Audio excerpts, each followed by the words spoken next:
Ladies and gentlemen, this is your TNA report for February 2nd, 2017. If you don't know who I am the Mark of the Masters, the Man of the Plan, Big Ray, here to stay to talk some TNA Impact Wrestling today here at OneWrestling.com. And I am here at the offices of OneWrestling.com. And ladies and gentlemen, I am here to provide for you pretty much a breakdown and a review of tonight's show. And, coming fresh off of TNA Genesis, I was wondering, I said, is TNA going to be able to put together a solid show, a good show? And you know what? I got to be honest with you. This was a solid show, guys. What TNA's been doing is every single day, or every single night, or every single week, excuse me. My gosh, I'm all over the place.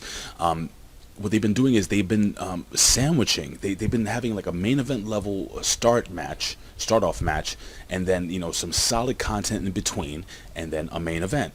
And sometimes the opening match is just as good or even better than the main event of the evening. It really, I gotta be honest with you, I like the format that TNA's actually been running with.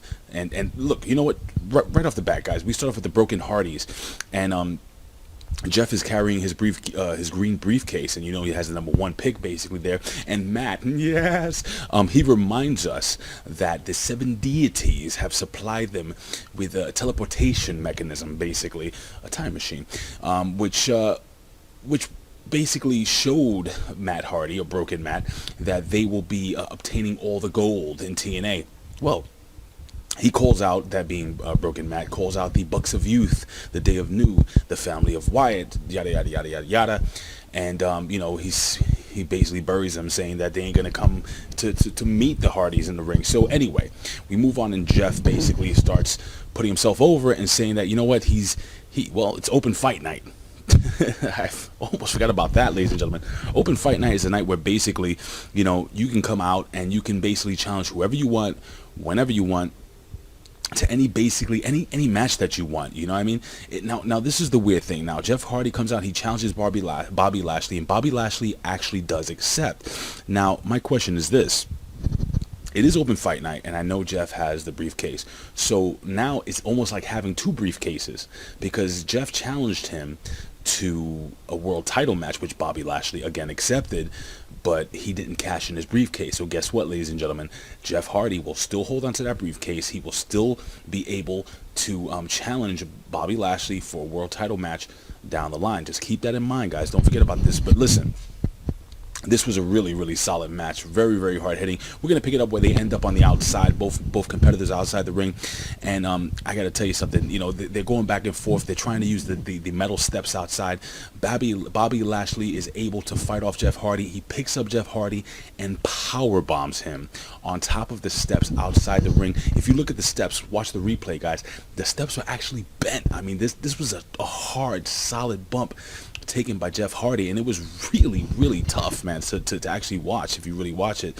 But Jeff Hardy he's an animal. The guy doesn't feel any pain. They fight a little bit on the floor. Jeff then rolls in the ring and is able to flip over the top rope onto Bobby Lashley. But guess what? No, Bobby Lashley actually rolls out of the way. And how does he roll out of the way? He rolls under the ring, and Jeff Hardy basically misses the diving attack. And the champ tosses Jeff Hardy back into the ring and is able to hit him with a spear for the 1, 2, 3. And Bobby Lashley is able to retain his TNA World Heavyweight title. Now we move forward, and Bobby Lashley is about to leave the ring, but no, my friend. Eddie Edwards comes to the ring, and he basically asks for a rematch, and he keeps calling him Triple B the entire time. And Bobby Lashley is like, well, what the hell is Triple B? Well, Eddie Edwards says, well, it's bitch boy Bobby. And Bobby Lashley, did not like that very much. Needless to say, if anybody called me a bitch boy, I do call Carl a bitch boy. By the way, Carl, the steady hand of OneWrestling.com, who is the cameraman? What's up, Carl? Your mother.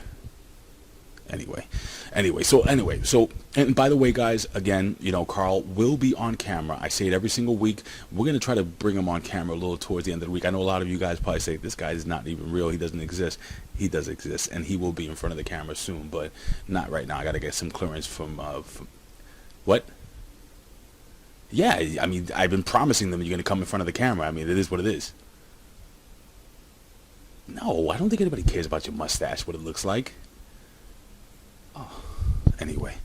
who uses baby oil in their mustache? Oh, it's disgusting. Anyway, so no, seriously, man. I mean, it was a really, really solid match between these two gentlemen, being Bobby Lashley and Jeff Hardy. And again, Eddie Edwards coming to the ring, and you have all the fans, just chanting, Triple B, Triple B, Triple B, and it really went over really well. And listen, man, I don't know if Eddie Edwards is going to be able to defeat the champ, but the champ says, "Look, I'm going to give you one more shot, just one more shot."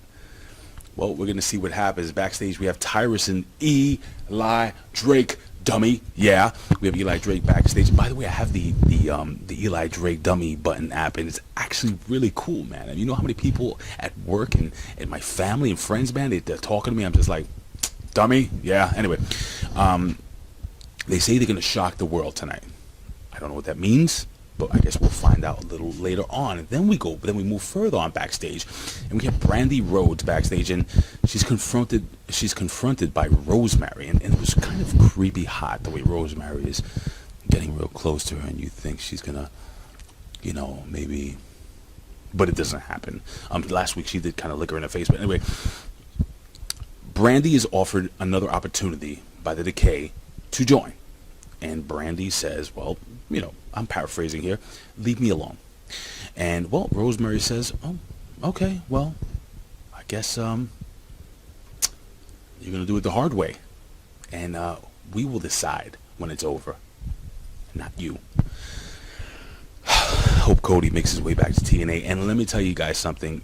Look for Cody Rhodes to be on TNA in the next couple of weeks of tapings. So anyway, we have Aaron Rex backstage being driven in one of those go-karts, and Rockstar Spud comes out, rolls out, not just a red carpet, it was a red and white carpet. I don't know what that meant, but we're gonna see them a little more during this during this evening. Then we move on to a really solid match between Sienna, another knockouts match with Maria Kanellis, of course, Bennett, and versus Brooke Tessmacher. And this was a really solid match, man. We have Brooke running inside the ring, and Brooke basically takes the fight directly to Sienna. We have a point where Maria is trying to get involved, and she does get involved. Maria gets involved most of this match. Brooke Tessmacher basically chases around the ring, but when she gets back into the ring, Sienna basically lays her out with a solid clothesline, and she took the brunt of that clothesline. Look a little botchy to me, but hey, who am I? I'm not a professional wrestler. Sienna then basically tosses Brooke outside the ring and distracts the ref so Maria can lay some boots in. And it was a very, very, let's just say it was very challenging for Brooke Tessmacher. It was basically a 2-on-1 match. She's back in, and Maria basically distracted, what was it? Who was the referee? It was Earl Hebner, I believe. Yes, it was Earl Hebner. And you have Sienna, who's using, it's like a piece of fabric. It was a rope. I couldn't really tell. And she's basically choking out Brooke Tessmacher. Now, basically, so on and so forth, we go back and forth. And Brooke is, she's in the AK-47. She's able to get out of the AK-47. And Brooke locks in the chancery, the submission hold. Now, it looked like to me that she really could. Now, listen, Sienna is a really big girl, really strong woman. And it was very difficult for Brooke Tessmacher to hold on to that submission move. But Sienna is able to fight out and hit a neck breaker. Then she goes to the top rope, but while the ref is distracted again, Maria shoves, and I'm talking about Brooke Tessmacher goes to the top rope to attack Sienna, but again, Maria pushes Brooke Tessmacher off the top rope. Maria is just the best female heel, one of the best female heels in the business right now. I'm not just talking about TNA, I'm talking about WWE, I'm talking about any organization right now. She's been doing some top level work, and Sienna hits the silencer for the win. Now listen, I've been burying this move for the last couple of weeks. If you go back and actually watch the way Sienna hits this silencer, I thought this is the way. I mean, she really ran that shoulder. If you don't know what the silencer is, there was a wrestler. He wrestled for TNA Wrestling. He was the alpha male, Monty Brown, and he went over to WWE, and his name was Marcus Corvan. He wrestled under the ECW banner, and he used that move, which is called the pounce. And yeah, man, basically, Sienna actually, I haven't liked that finishing move. I thought maybe she should use something along the lines of a Batista bomb, anything else, maybe even a maybe a leg drop off the second rope. That would go over. She could hit it on anyone basically, but no, well, maybe off the top rope. I mean, Sienna could do it, but the way she hit this finisher, I thought it was solid. We go backstage and we have James Storm, and he says everyone will know the plan of the DCC. We continue on. We have Aaron Rex, and he's getting his makeup put on, and Spud yells at the makeup artist, and Spud continues to put some makeup on Aaron Rex. And there's a little confrontation backstage. I'm just going to move forward because we see them again. But basically, we see Robbie E, and he goes back and forth. He wants to challenge Aaron Rex to a fight right then and there. But you know what? Aaron Rex says, look, I have to prepare mentally. I have to prepare mentally. I have to prepare physically. I have to prepare spiritually. And, well, I mean, long story short, he says, look, next week, we'll do it next week. And he does this little thing with his rings, multiple rings. I only have one ring, but it's an awesome ring. But anyway, so pretty cool. Looking forward to seeing Aaron Rex next week on Impact Wrestling. Now, this match was freaking crazy. We have the DCC, and this wasn't even a main event. So we had actually 3 main events, I gotta be honest with you. The Decay versus DCC in a Falls Count Anywhere match.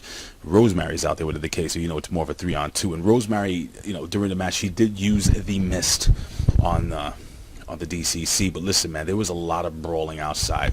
I mean, there was one point, and I'm gonna fast forward, guys, because there was one point where Abyss grabs Eddie Kingston and takes him to the back of the ring, leaving, basically leading him into the crowd. They're going back and forth, fighting outside the ring.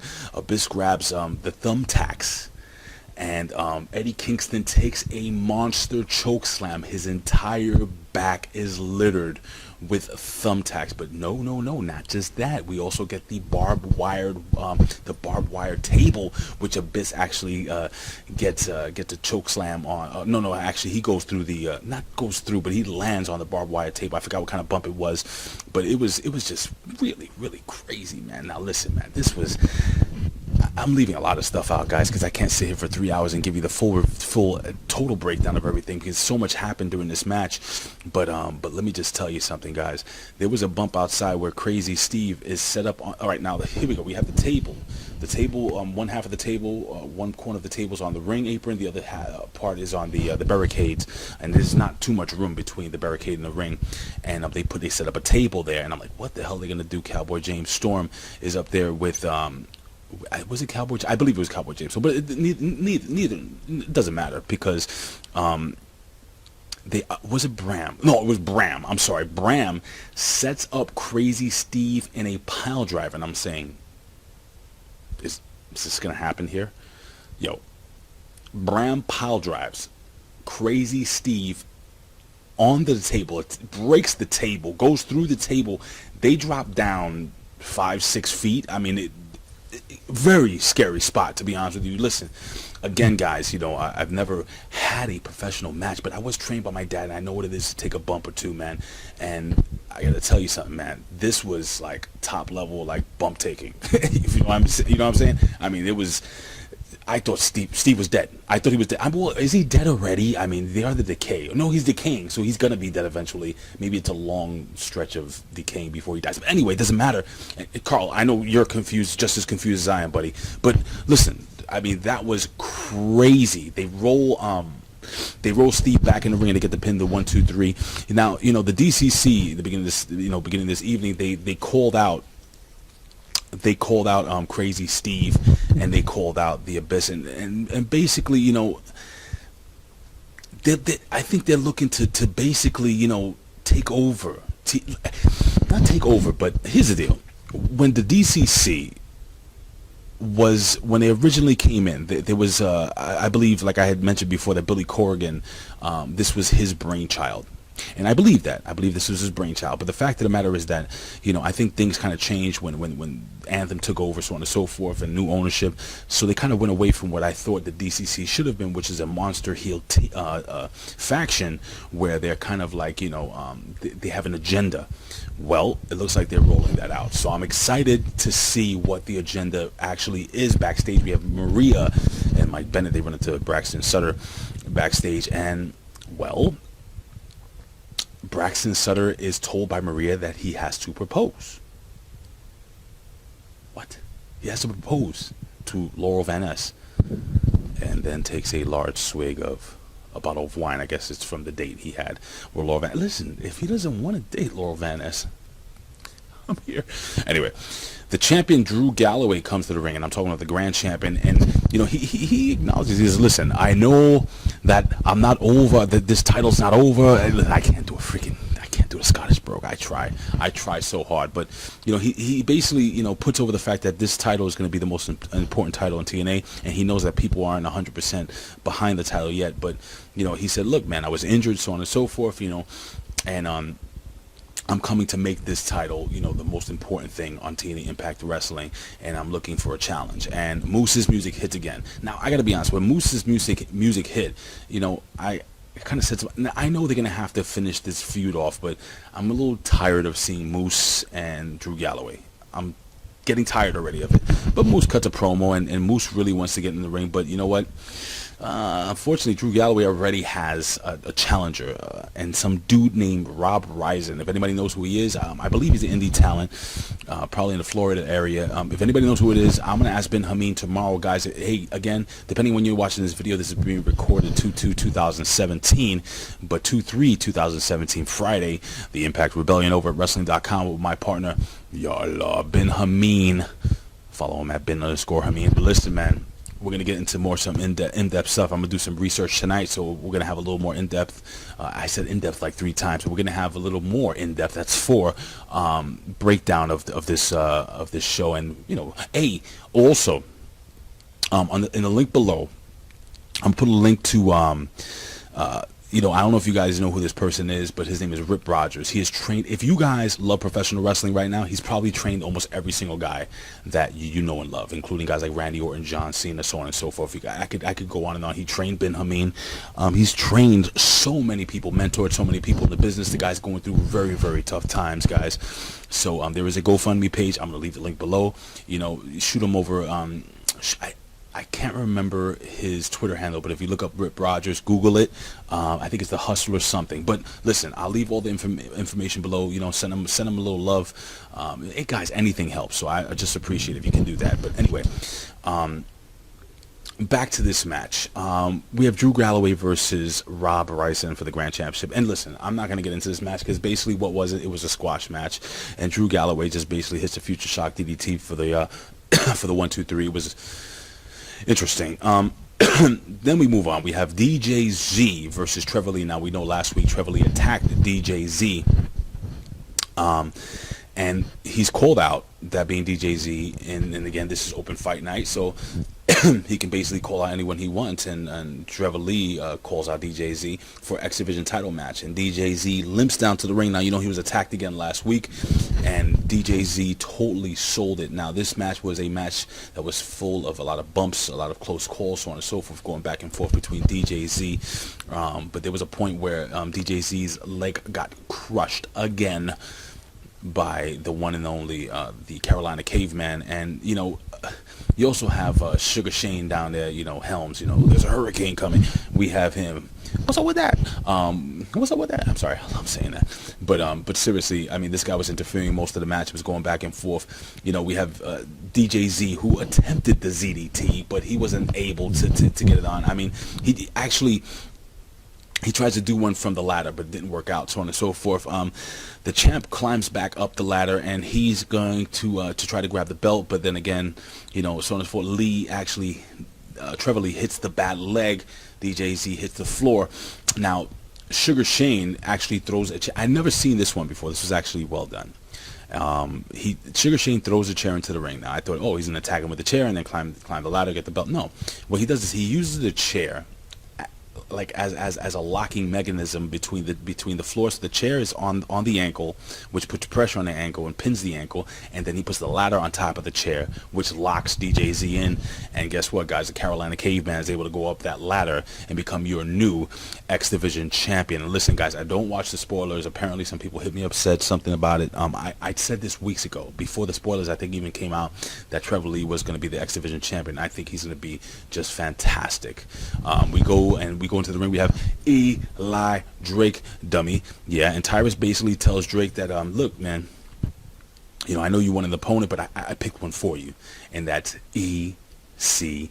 EC3 comes to the ring, man, and Jesus Christ, he is coaxed by by Tyrus to take off his shirt, which, you know, again, open fight night, EC3, I guess, wasn't expected to be called out, and he comes fully dressed to the ring, and he takes off his t-shirt, and Homeboy's got a black and blue that was more black than blue, leave it like that. And there was a funny point where Tyrus actually says, "That looks infected." I actually laughed. I thought it was pretty funny, but my God, that was a bad bruise. And man, I don't know how he was able to compete with that damn thing, but Eli Drake attacks him quickly from behind, starting the match, and Eli Drake starts off fast, but Carter's able to come right back, guys, and hitting a back body drop. However, he runs into a knee of Eli Drake, who basically, and he starts laying into Eli Drake during this whole match, man.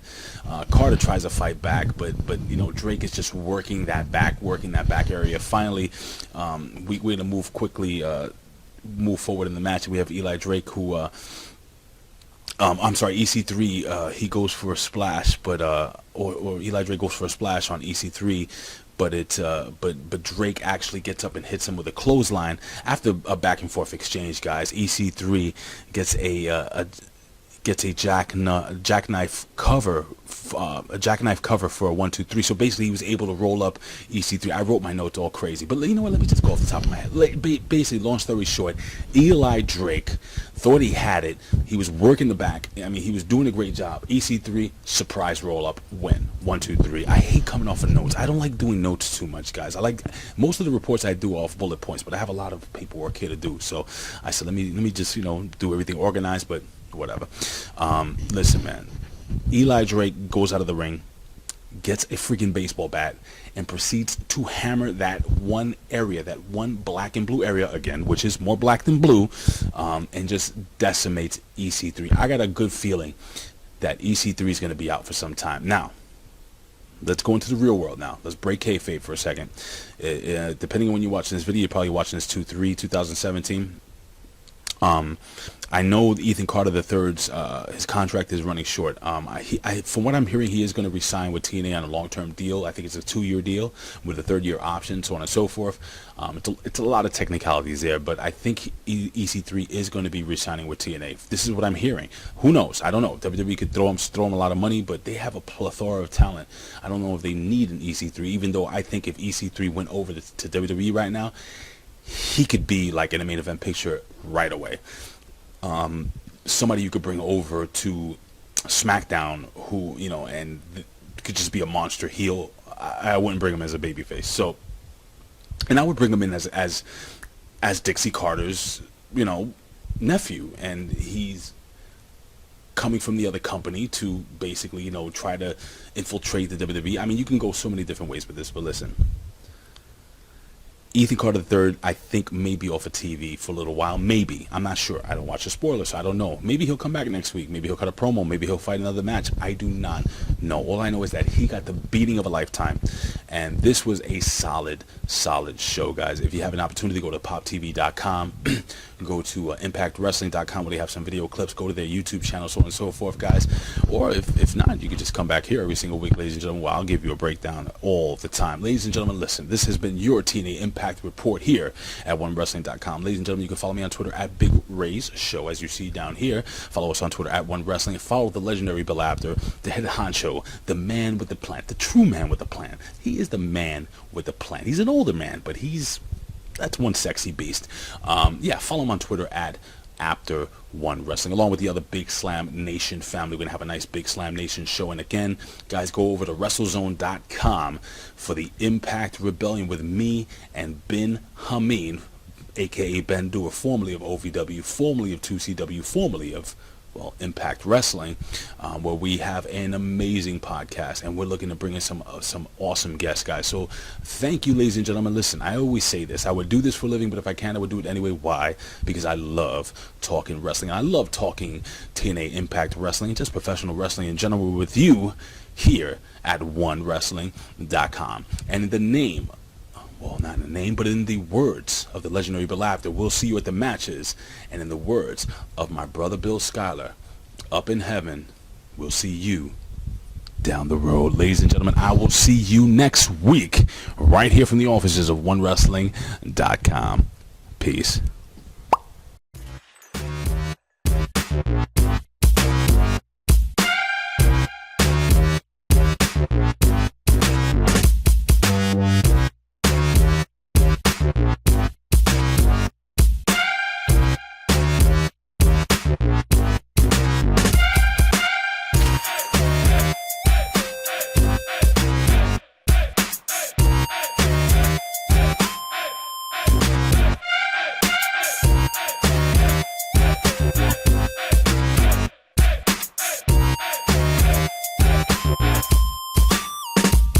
Peace.